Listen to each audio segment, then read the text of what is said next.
প্রতিদিন একই রকম ইফতারি করতে ভালো লাগতেছিল না, তাই আজকে একটু ডিফারেন্ট কিছু বানাইলাম, মানে গরুর মাংসের বোনা খিচুড়ি। আসসালামু আলাইকুম এভরিওয়ান, সবাই আশা করতেছি অনেক ভালো আছেন। আমিও আলহামদুলিল্লাহ অনেক ভালো আছি। তেহেরি বিরিয়ানি এগুলো আমাদের এমনিতেই ভালো লাগে, তো আর রমজানে প্রতিদিন বুটমুড়ি খাইতে খাইতে একটু বোরিং লাগতেছে। ফ্রিজে একটু মাংস ছিল, সেটা ভিজাইছি, আর এর মাঝখানে আসছে বাজার। তো চলেন বাজারে কি কি আছে আপনাদেরকে দেখাই। তো প্রথমেই ছিল একটা কচিলাও, তারপর হচ্ছে যে আতপ চাল, এখানে 1 কেজি আতপ চাল আছে, এটা দিয়ে মূলত আজকে খিচুড়ি পাকাবো। পরে ছিল এখানে ম্যাগি মশলা, আর এই ম্যাগি মশলাটা কম বেশি আমার লাগে, তাই অনেকগুলো আনাইছি। আর এটা হচ্ছে বাঁশপাতার চাপা শুটকি, এটার বক্তা কদিন পর পরে আমার মন চায় খেতে, আর রমজানে কিছু খেতে ইচ্ছা করে না, বক্তা দিয়ে একটু ভাত খাইতে পারি। তারপরে যেটা ছিল একটা কোকোলা নুডলস, আর ছিল অনেকগুলা মানে বুটের ডাল।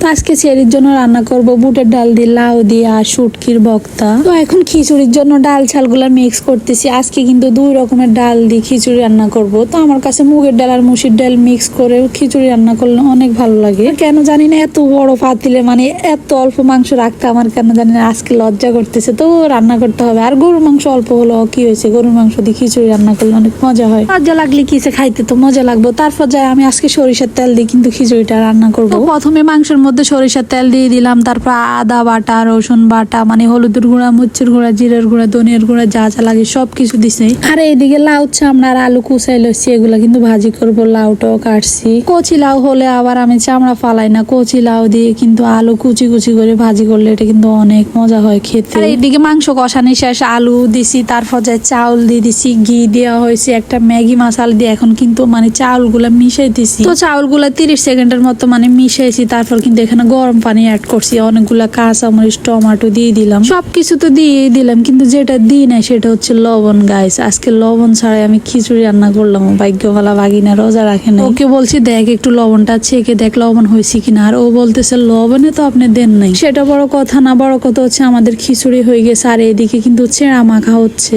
আজকে তো ভাবছিলাম যে খিচুড়ি দিয়ে ইফতারি করতে পারবো না, কারণ এত লেট হয়ে গেছে। যাক আল্লাহ রহম করছে, ইফতারের আগে আগে খিচুড়ি রেডি হয়ে গেছে। খিচুড়ির দেরি হবে করে এখানে কিন্তু আমার হাজবেন্ড চেড়া মাখাইতেছে, আর আমি বসে বসে ফানির দিকে তাকাই আছি। সারাদিনের ক্লান্তি এক গ্লাস ফানিতে শান্তি। তো এখন আমাদের খিচুড়ির কালারটাই জাস্ট ওয়াও আসছে গাইজ, এত সুন্দর আসছে। আর এখন তো আমি 2 চামচ চেড়া খাওয়ার পরে এটা আমার আনফোসেন, আমার কাছে একদম ভালোই লাগতেছে না, তাই ভাবতেছি আমার পছন্দের খিচুড়ি খাবো, বোনা খিচুড়ি। সামনে বোনা খিচুড়ি থাকলে কি চেড়া মাখার দিকে মন যায়? আমার তো যাইতেছে না, তাই আমি এটা খেলাম না। আর এমনি তো চেড়া মাখা আমার ভালো লাগে না, চেড়া শুধু আমার দইয়ের সাথে ভালো লাগে। তারপরে 1 প্লেট খিচুড়ি নিলাম, আর সাথে একটু সালাদ নিলাম। আর এত গরম আর এত মজা ছিল, এখান দিয়ে গরমও লাগতেছে আবার মজাও লাগতেছে। তো বলতে হবে আজকের খিচুড়িটা কিন্তু সে হয়েছে। আপনারা শুধু দেখেন, খাইতে পারবেন না, যাইতে চ্যানেলটা সাবস্ক্রাইব করে দিয়ে যাবেন।